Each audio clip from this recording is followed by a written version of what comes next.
So let's begin with our presentation. This will be the second part or the continuation of our previous lecture on defining load patterns, load cases, load combinations, and applying calculation and applying of those loads.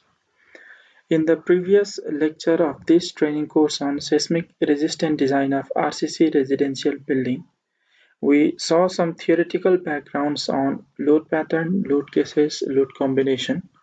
We calculated the dead and live load of different kinds for our building, and now we are left with doing that, defining those load pattern, cases and combination in ETABS and applying our loads. Also, we saw about what is mass source in the previous lecture. We will also define mass source in this lecture.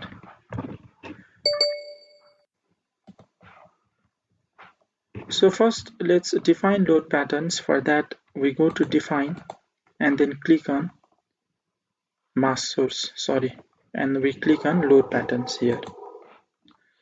So as you can see, dead and live load are already defined for us. The self-weight multiplier for dead load is 1, is this load pattern has in it the self-weight of the structures. The self-weight of the structure is included in this dead load pattern, and another live load has been defined with self-weight multiplier 0. Now, what are the other possible loads that we can apply in our structure based on the calculation that we did in our previous lecture? Let's suppose that this live load is for slabs with a value of 2 kN per meter square. So we can define a separate load pattern for live load on staircase slabs, or we can define a separate load pattern for live load on roofs.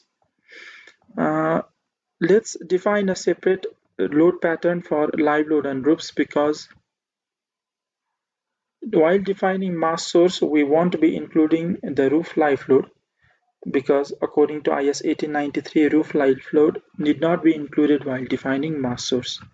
So let's create a separate load pattern for that. Under the column load, just type the name roof live. This load will be of live type and self-weight multiplier will be 0. We add this load. What can be another load pattern? We have our dead load, we have our live load, we have our roof live load. Another load will be our masonry load, that is the load of the masonry walls. That will be the superimposed dead load. So just click on this drop down list and select super dead for masonry load. Self-weight multiplier will be 0. Add new load. And then another, we have our floor finish load. Just write floor finish load. This will also be our superimposed dead load, and the self-weight multiplier will be 0. And finally, we have the load of steps on staircase. For that, let's write step load. It will also be of super dead type. Self-weight multiplier will be 0. Add new load. So we have added load patterns for dead and live load. Now we want to apply, or we want to define the load patterns for earthquake loads. For that, create a load pattern named ELX. That means earthquake load in X direction. The type will be seismic. Self-weight multiplier will be 0. And the auto load lateral load pattern, if you click on the drop down list, you see various international codes. Since we are designing the structure based on IS code, select this IS 1893-2016 for the earthquake load pattern, and then click on add new load. Similarly, define another earthquake load for Y direction. Type will be seismic, self-weight multiplier 0, and auto lateral load will be the same, IS 1893-2016. Add new load. Let's select this ELX or earthquake load in X direction and then click on modify lateral load. Here are various options, including the factors that we learned in the previous lecture. The factors like response reduction factor, the seismic coefficients, Z factor, that is the zone factor, our site type, importance factor, time period. We have already seen how to calculate these factors or from where to select these factors and apply in our equation. If you can remember, these factors were used to calculate our design horizontal seismic coefficient AH. We saw that the formula of design seismic base shear was AH into seismic weight. For seismic weight, we will define mass source after this, and for design horizontal seismic coefficient AH, we will make some modifications here. So since this is the earthquake load for X direction, just click on the boxes and deselect this option for Y direction because this is earthquake load for X direction. And now here we have three options. One is X direction, another is X direction plus eccentricity, and another is X direction minus eccentricity. I'd like to say briefly about what this eccentricity means. In any building, we have two types of torsion. Two types of torsions are usually found in a building. One is called inherent torsion and another is accidental torsion. So what is the difference between inherent and accidental torsion? Inherent torsion means that torsional displacement or that twisting about the vertical axis which occurs if the centers of stiffness and mass of each story are not perfectly coincident in plan. That means if the centers of stiffness or the center of rigidity of the building does not coincide with the center of mass is that point where all the earthquake forces act. If these 2 points do not coincide or they are not perfectly coincident, then we will have inherent torsion in a building. This inherent torsion is automatically included when doing a three-dimensional analysis. So that is about inherent torsion. And accidental torsion means that torsion which accounts for the rotational effect of the earthquake. That means accidental torsion may be produced due to that earthquake force which may have some rotational component, or accidental torsion also is caused due to the difference between the actual and computed stiffness, strength and mass of the building. It means this accidental torsion arises, as the name suggests, by accident.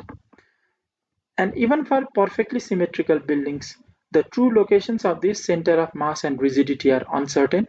Hence, we have a provision to account for accidental torsion, because even if we have designed a perfectly symmetrical building, because of various inherent uncertainties, some torsion can arise, and accidental torsion accounts for that type of torsion.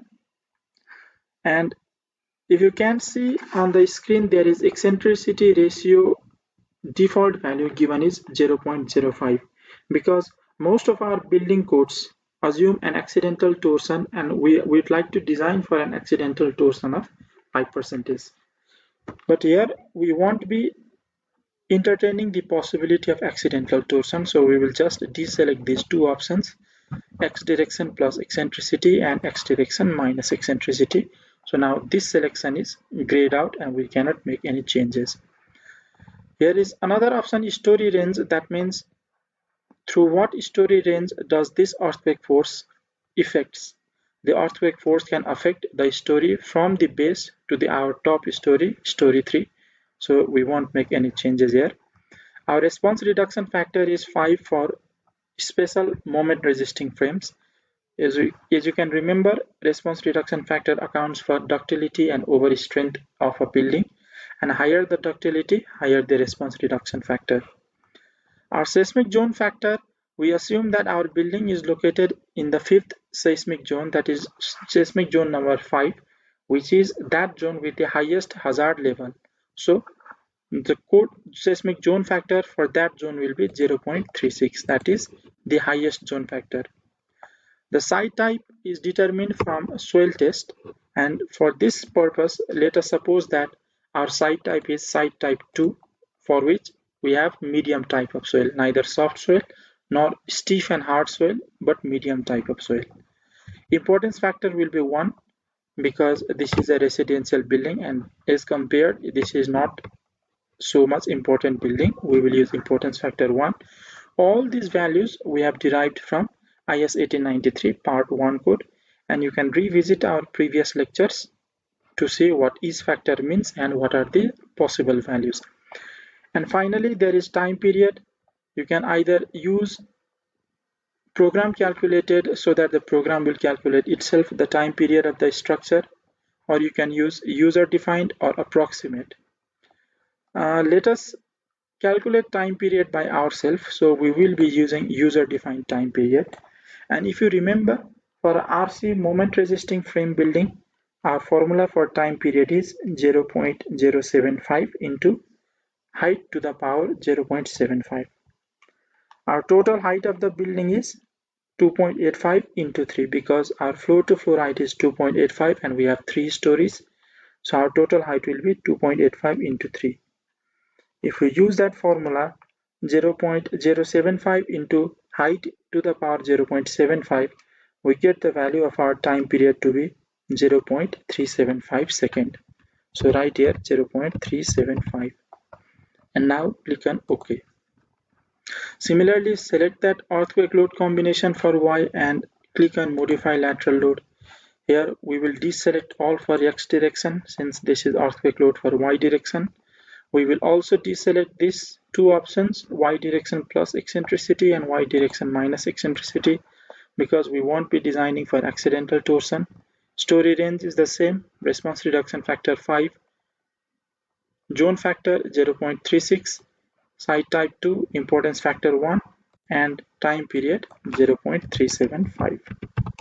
And then click on OK and save your model. Now, once we have defined our load patterns, we learned in the previous lecture that defining load pattern by itself does not cause the application of those loads. For the actual application of those loads, we have to define load cases. And if we go to the option define and load cases, you will see that for every load pattern that we have defined, the load case is created automatically. Dead, live, roof live, masonry, floor finish, step load, and earthquake load. For all these type of load cases are defined automatically, and our load case type is linear static. Our loads will be applied linearly and statically. If you choose any load case here, suppose I would like to choose this live load, and if you click on modify or showcase, you see that here is the load case name, which is live. Our load case type is linear static since this is a linear static analysis. Mass source, I will come to that mass source later. We do not need to use any P delta or nonlinear stiffness. And in this load case type named live, the load that will be applied is live load. Load pattern live. Live load will be applied by this load case, scale factor 1. So we will just click cancel, and as it is already defined, we will just click OK. So load cases and load patterns have been defined. Now, before defining load combinations, let us see what is mass source. We have already seen that mass source is used to calculate the seismic weight of the structure. So let's go to define and define mass source. We already have a default mass source EMS SRC1. So we will just modify this. And since here default mass source, if you have more than one mass source, you can choose a default mass source which is to be used in the analysis of the building. Since we have only one mass source here, the default mass source is EMS SRC1. We will modify that mass source. So click on modify or show mass source. Let us rename mass source. So what did we learn about calculating the seismic weight of a building? We saw that in the seismic weight of a building, full dead load is taken, but only a certain percentage of live load is taken. And that percentage will be determined according to what is the value of live load in the building. If the value of the live load is equal to or less than 2 kilonewton per meter square, we will only take 25% of that live load, whereas if the value is greater than 2 kilonewton per meter square, we will take 50%. So what are the things contributing to mass source? Dead load and live load. So mass source, what contributes to the mass source? Let us look here. One is element self mass, that is the self weight of the structure. Additional load, if we have any additional load in the structure besides the dead load and live load. Specified load patterns, these will also contribute to the mass source of the structure. And adjust diaphragm lateral mass to move a mass centered by, this is again related to torsion in the building. We won't be clicking on this, or we won't be using this. Now once we select on specified load patterns, this mass multiplier for load pattern is activated. And one thing you have to remember here is that if you had already ticked on element self mass here, that means the self weight of the structure is already included if you click on here. So if you have selected element self mass, do not select dead load here and give a multiplier of 1 again, because this will just calculate the self weight of the structure twice, and that won't be correct calculation. So either define dead load pattern here and uncheck this element self mass, or check this element self mass and do not define dead load, which represents self weight of the structure here. So I will select this. I won't select this element self mass, and I will add dead load here. So our dead load, 100% of the dead load will act as self weight. So dead load and multiplier 1, which means 100%, we add. Another load pattern, we have live load. Live load in our residential building is 2 kilonewton per meter square. So we only take 25% of that, 0.25. Another is our roof live. Roof live is 1.5 kilonewton per meter square for accessible roof. But we won't take roof live load here because IS 1893 code states that roof live load does not participate in mass source. So we'll leave it. Another is masonry load. Masonry load is a dead load, so we will take the full value of 1. Another is floor finish, full value 1. Another is step load, which is also taken 100% is 1.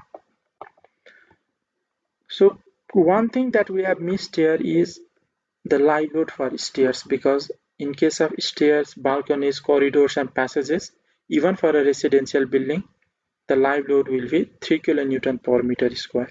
So this is different from the live load for staircase is different from this live load for other slabs. So let me just click OK here and OK. We will add another load pattern, define load pattern. We will name it stair live. Stair live. This will be our live load. Self weight multiplier 0, and we will add it. OK. Go to define. Again mass source. Modifier show mass source. Click stair live. Now since stair live is greater than 2, we will take 50%, 0.5, and then click add. So these are all the dead loads and live loads that we have taken to form mass source. And in this bottom section, mass options, include lateral mass. Click on that include lateral mass. You do not need to check on include vertical mass. And also check the box for lump lateral mass at story levels, because in our buildings, when we have analyzed such things as staircase, that staircase do not lie exactly at floor levels. So if we do not lump the mass of all that is lying between the floor levels at the floor level itself, then it may take more time for calculation, and the calculation may become a little more complex for the software itself. So we will check the option lump lateral mass at story levels. If we check this option, all this weight of the staircase or the mass of the staircase will also be lumped at the story level based on their distance from that story. So this brings to the end of definition of mass source, and then click on OK. Click on OK. Now finally we have to define load combinations. Load combinations, there are two ways to define load combination. One option is L default design combos. In the beginning of this model, we have already chosen the design code for the steels or the concrete. We chose Indian code. So if we check this option, or if we click on this option, add default design combos, since this is a concrete frame design, we will choose or we will select on concrete frame design, and if we click OK, then the load combinations are generated for concrete frame design based on the code that we selected, that is based on the IS code. And if you check on this box, convert to user combination editable, those automatically generated load combinations can be edited by the user. But we won't be using this method. We will add new combo. We will add these combos manually. So let us just, we have already seen what load combinations are used in our previous lecture. You can watch those lectures once again if you have forgotten. So click on add new combo. First, our first combination is mentioned in the previous lecture, 1.2 dead load plus hive load plus earthquake load in X direction.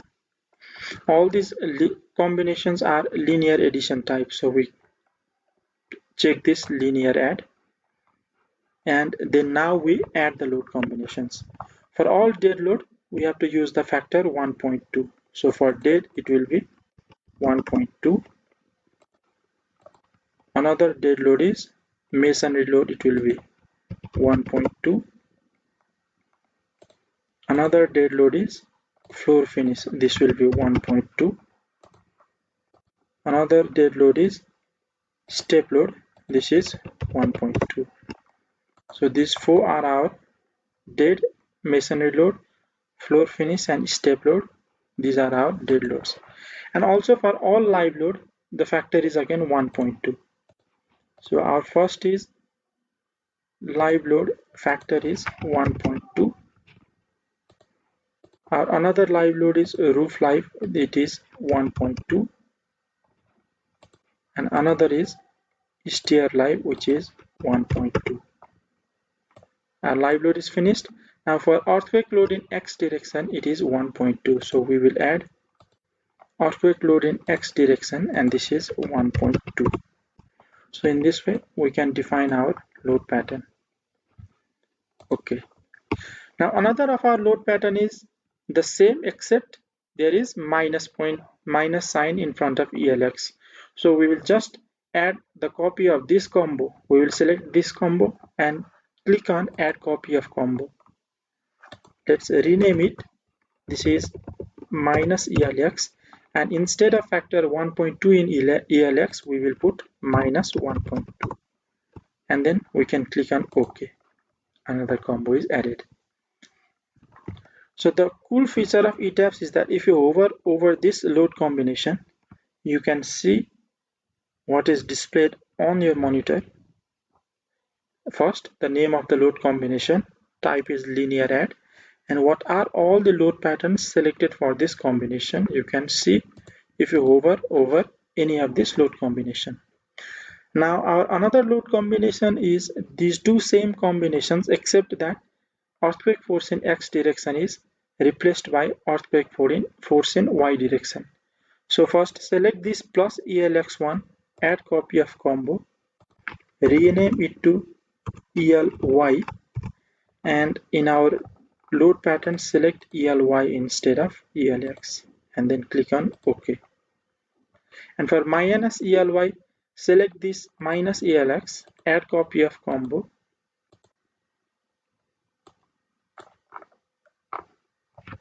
let's rename it plus minus ELY, and here we will have instead of ELX ELY, and then click on OK.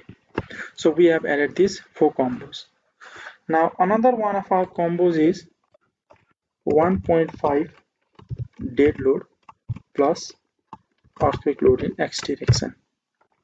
So first add all the dead loads with factor 1.5. Dead, masonry 1.5, add floor finish 1.5, add step load 1.5, and finally earthquake load in X direction ELX 1.5, 1.5. Click on OK. Another will be 1.5 dead load minus ELX. So add copy of combo, rename this to minus ELX, and instead of 1.5 factor for ELX, write minus 1.5. Click on OK. Another dead load combination shall be 1.5 dead load plus ELY. So add copy of combo. This will be ELY, and here select ELY. Click on OK. Another will be 1.5 dead load minus ELY. So select this minus ELX, add copy of combo. This is dead load minus ELY, and instead of ELX, select ELY. Click on OK. So now the third type of combo is 0.9 dead load plus 1.5 earthquake load in X direction. If you have forgotten what are the load combinations, you can go to our previous lecture and watch the video once again. So dead load factor is 0.9. Add another. Masonry load is 0.9. Add another. Floor finish factor is 0.9. Add another. Step load is 0.9. And finally, earthquake load in X direction is 1.5. Click on OK. Select this combo again and add copy of combo. Here we will do minus 1.5 ELX. So I rename the load combination. Here I write minus 1.5 and then click on OK. Another will be, I will select this and add copy of combo. This will be plus 1.5 ELY. Instead of ELX, ELY. OK. And I will select this 0.9 DL minus 1.5 ELX, add copy of combo. This will be minus 1.5 ELY. So instead of ELX, select ELY, everything other remains the same. So we have defined these load combinations and I will add 2 or 3 combinations more. Here we have defined 1, 2, 3, 4, 5, 6, 7, 8, 9, 10, 11, 12 combinations. Now I will add one more combination, 1.5 dead load plus live load. Why I have done that, we will see as this training course progresses. So dead load is 1.5, live load, all factors are 1.5, roof live 1.5, masonry load 1.5, floor finish 1.5, step load 1.5, and finally stair live 1.5. Okay. I will just select on this 1.5 dead load plus live load which we have just defined and add copy of combo. I would like to define another load pattern which is 1.2 dead load plus live load. So everything will be the same, just we have to change the scale factor 1.2.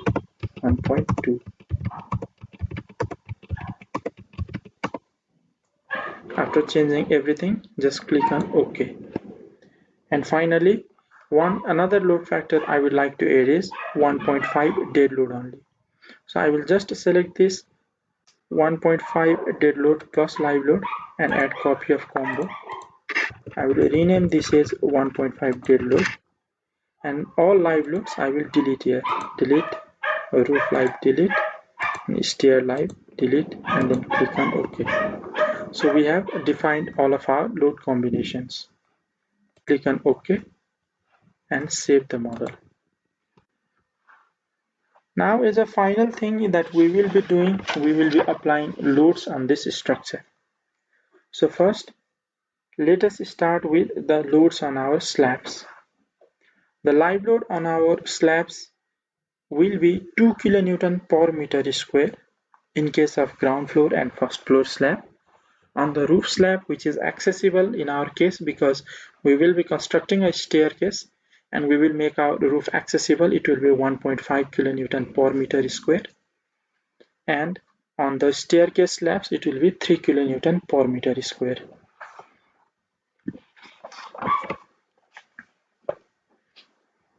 So first, let's activate this plan view and go to the first story. We will select all our slabs of our room. And we will also go to our second story and select all our slabs in the same way. Then we will go to, now if you can see here, we have defined everything and almost all our works in the define menu is completed. We have been using this draw menu, or we have been using the shortcuts related to that draw menu while modeling. We will use many of the tools for selection from this select menu. Now we will use this menu assign for assigning joint restraints and constraint, various properties of frame, sail, link, tendon, and for assigning all the loads we will be using this assign menu. We have selected our slabs of the ground floor and first floor here. We will go to assign. Since this is sail loads and distributed or uniform load. This will be our live load. First select the load pattern name. This will be our live load and the value will be 2 kN per meter square. The direction of the live load will be gravity, that is negative z-axis towards the bottom, and we are always use this replace existing loads because if we have already defined and applied a certain load in live load, suppose previously we selected the load pattern live and we suppose incorrectly inserted the value 3 kN per meter square, but now we want to correct that value. If you have the add to existing load option selected for the same live load pattern, first the 3 kN per meter square will be applied, and then if we again select all those slabs and apply 2 kN per meter square, double value of load will be applied. So choose this option, replace existing load, and click on apply. You can see all live loads has been applied. Now I would like to apply the floor finish load for these same slabs. So go to select option and click on previous selection. If you do that, the things that you have previously selected will be selected once again. This reduces your time and effort. So now we want to apply floor finish load. Floor finish load, since we won't be using any floor finish except mortar, skidding and plaster on these surfaces, as we have calculated in our previous lecture, our floor finish load comes out to be 0.465 kN per meter square. Direction will be gravity, replace existing load, and OK. This will be our floor finish load. Now let's go to the top of our story and select the slabs of the top story in this way. Go to assign, sail loads, uniform. First we will apply any load you can apply first. Okay, let's check floor finish. Floor finish will be 0.465 kN per meter square, and other option will be the same. Click on apply. Go to select, get previous selection, and now we will be applying our live load on our roof. So our load pattern name will be roof live, and the value will be for accessible roof 1.5 kN per meter square. Apply and OK. Now let us apply loads on the slabs of the staircase. For that, I will just activate my 3D view and just rotate this view. First, let us select all these slabs, including the mid landing slab. We have selected all our slabs. Go to assign, sail load, uniform. First we will apply floor finish load. In this floor finish load, if we are using marble, we derived the load to be equal to 1.143 kilonewton per meter square. Again, if you have forgotten how to calculate all these loads, or if you want to know the value again, you can just look at our previous lecture on load combination, load cases, and load pattern, our fourth lecture on this series of training course. So 1.143 kilonewton per meter square will be the floor finish load, and apply.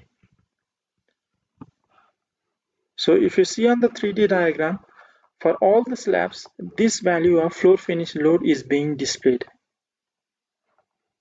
1.143, 0.465. Now, let us select only our staircase slab. First, we will apply the live load. Our stair live will be 3 kilonewton per meter square. Apply. And then select and get previous selection. We also have to apply the the load from all these steps, which we calculated to be 1.26 kilonewton per meter square. So apply and click on OK. So we are done with applying the loads on the slab. Now one load that is left to apply is the masonry load. And for masonry load, we have calculated for various options, that is for external and internal walls, for external and internal walls with openings, and various other options. So let's go to our AutoCAD plan and let's just see here. We see that ground floor and first floor plan are almost identical. Identical in that on the north side of these walls, on these external walls, there are no windows, and on every other side, east, west, and south, all these walls, the external walls have openings in them. The external walls have openings in them. And in the case of the second floor plan, these north side walls do not have any windows. We have a balcony here, and for these remaining walls, as you can see, this part and this part, except for this northern side, other sides have openings in their walls. So first let us apply load for the external walls. So I will activate my plan view here, and if you just go to assign and clear display of assigns, everything that load is being displayed here will be removed.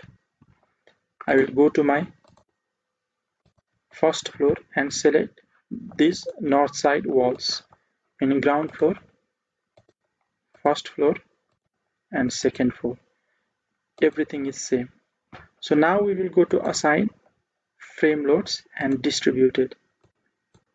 This will be our masonry load, and we got the value for an external 250 mm thick wall with no openings. We got 12.25 kilonewton per meter. This will be our uniform load, so we don't have to deal with this trapezoidal loads here. Our load type is a force, and the direction of load application is gravity. We are replacing existing load, and the uniform load value is 12.25 kilonewton per meter. Click on apply and OK. Now let us select these outer walls, all these outer walls. This we have done for I made a mistake here, sorry. These two walls on the upper floor, this represents this upper terrace, so we won't have any walls. So for these two beams, let us go to assign. Okay, let's just select these two beams also, and let us all select all other beams. Since these are the beams for the terrace, we should only apply the load for parapet walls. So we will just go to assign, frame load distributed. This is masonry load, and for a 1 meter height parapet wall, we derived the value to be 2.94 kilonewton per meter. We can directly click on OK. So the advantage is that previously here we had a value of 12.25 kilonewton per meter, but we selected these two beams again, and since we had selected the option replace existing load, now that previous value has been replaced by 2.94 kilonewton per meter. Now let us go to this first floor slab and select all the outer beams.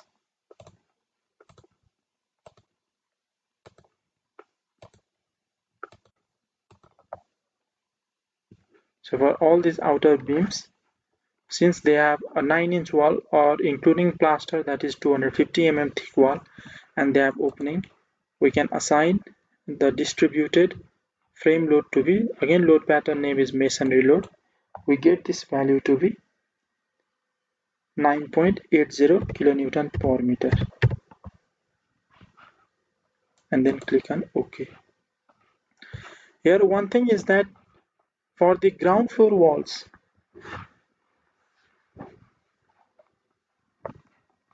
no, I made a mistake again. Let's just go to the upper story. Here, since we have a balcony here or we have a terrace here, you actually have to apply this 9.8 kilonewton meter for these three walls and not for, sorry, for these three beams and not for these three beams. So I will select these three beams and I will assign frame load distributed to be 9.8 kilonewton per meter, apply, and I will select these three beams and I will only apply the load of the parapet wall, which will be equal to 2.94 kilonewton per meter. Okay. Now I will go to the first floor slab. In case of first floor slab, we will select all these outer beams.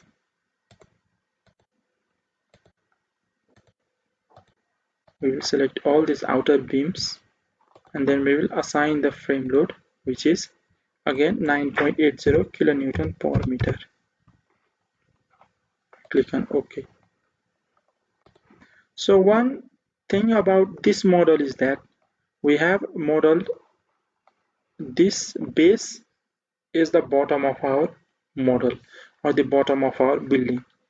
Since the walls in the ground floor, all the walls in the ground floor will be directly resting on the upper plinth beam or upper tie beam, that load will be that those upper tie beams will be in contact with the swale and those load from walls will be directly transmitted to the swale. So the reinforcement in the upper tie beam or the plinth level beam will be lesser as compared to other floor beams. You also can make a model in which you model the upper tie beam also, but in this case we haven't modeled the upper tie beam. We have just assumed that these bases in which we have assigned the fixed constant is that part of the building which rests on the swale, and from these points all the loads will be transmitted to the swale. So we have selected or we have applied loads for all the external walls. Now let us apply load in the internal walls. Here you can see that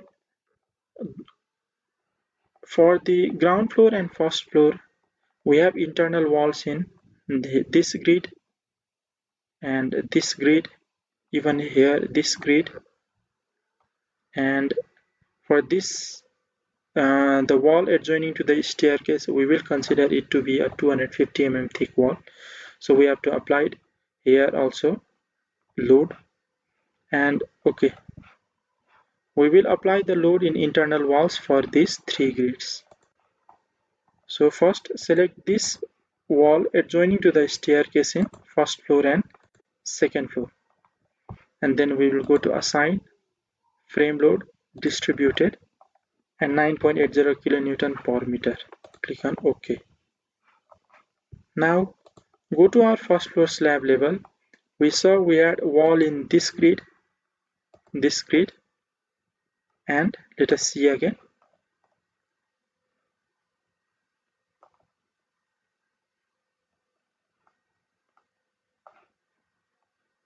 Okay, only in those two grids, I guess.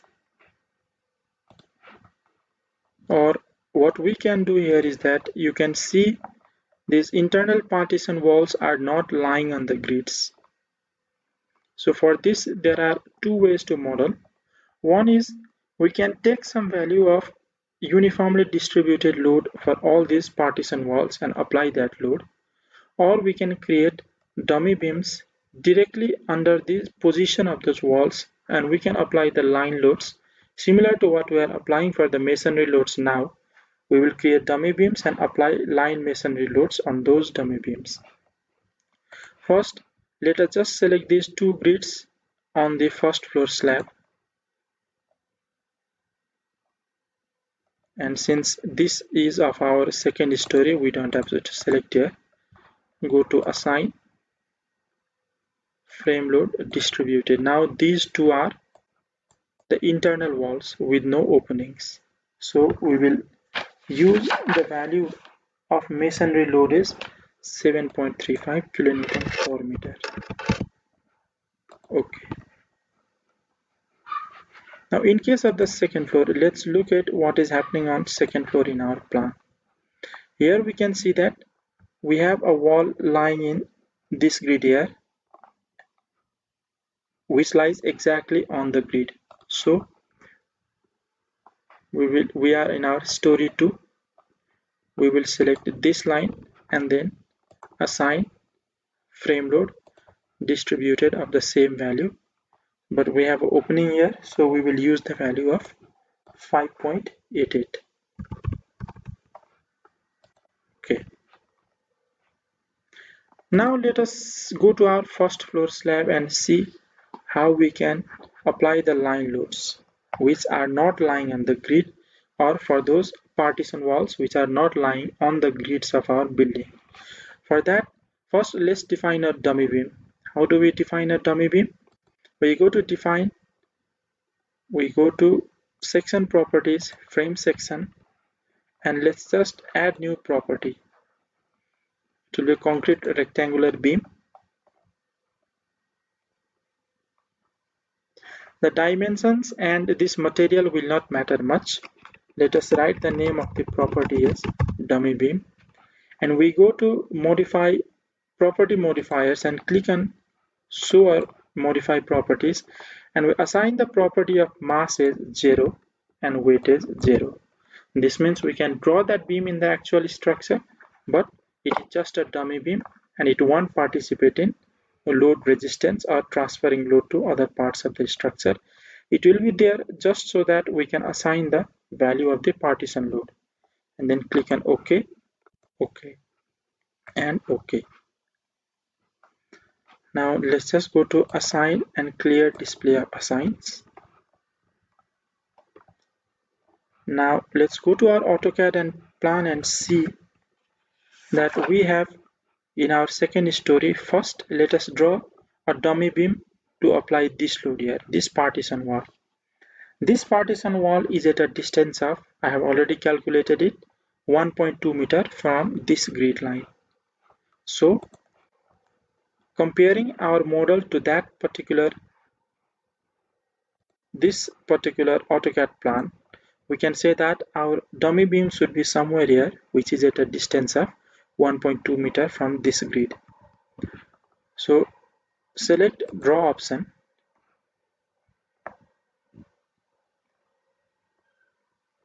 Our property will be dummy beam, and our line drawing type will be straight line, and we will be drawing a line parallel to the x-axis. So for our easiness, select drawing control type is parallel to x, and the plan offset, we will be drawing that dummy beam in reference to this grid, and that dummy beam will be at a distance of 1.2 meter in the positive y direction.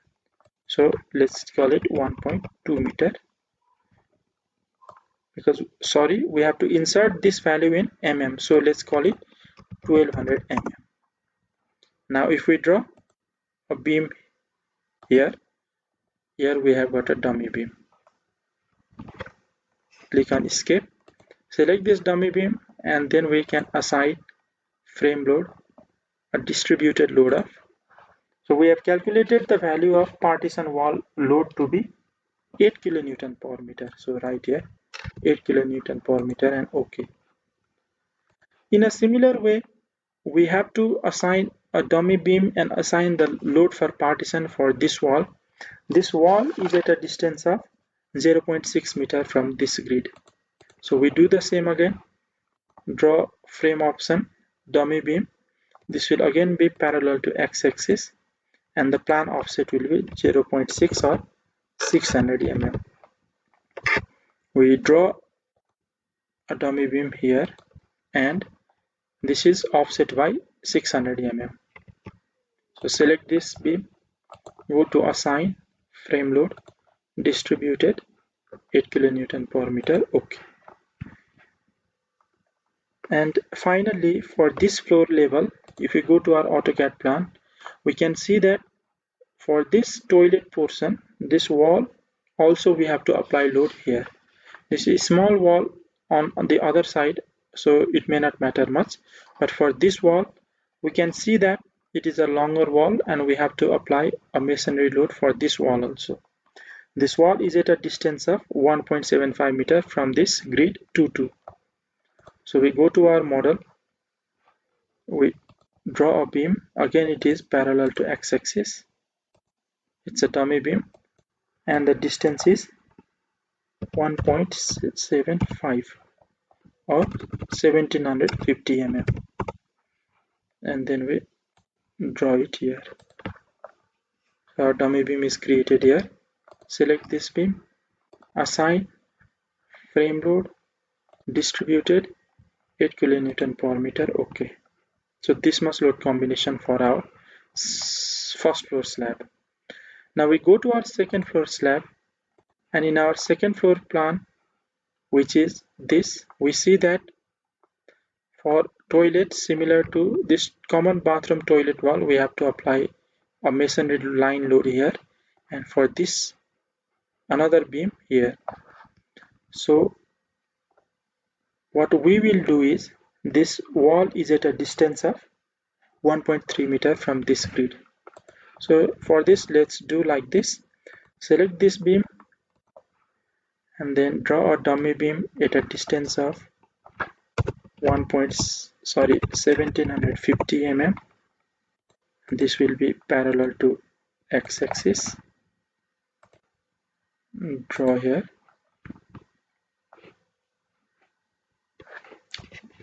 Click on escape. And for another line, let's go to our plan. This starts from this line. So let's draw the beam again. Now this will be parallel to y-axis and at a distance of 1300 mm from here to here. Now we don't need these two portions of the wall because there is not wall among here. So let's select these two beams, go to edit frames, divide frames, and break at intersection with selected frames and joints. Click OK. Now these two beams are broken up. You can select these two portions and delete. It's deleted. Now select these two beams, go to assign frame load, distributed, and 8 kilonewton per meter, OK. So this brings us to the end of this lecture presentation for applying all the loads. We can go to assign, clear display of assign, and then save the model. And finally, before ending this lecture, let's see if we have done any error till now in the modeling of the structure. We go to analyze, check model, we select all options, select joint story assignment and click on OK. The software is analyzing model by creating an analysis model. Model has been checked, no warning messages were generated. So we have completed the assignment of all the loads. We have completed the first part of this training course, that is the modeling part. As we talked in the beginning of this course, We will do three things in the software. We will model, we will analyze, and then we will design. The modeling part is complete. In the next presentation or in our lecture 6, this will be our lecture 5. In our lecture 6, we will begin with the analysis of the building. So see you then. Thank you.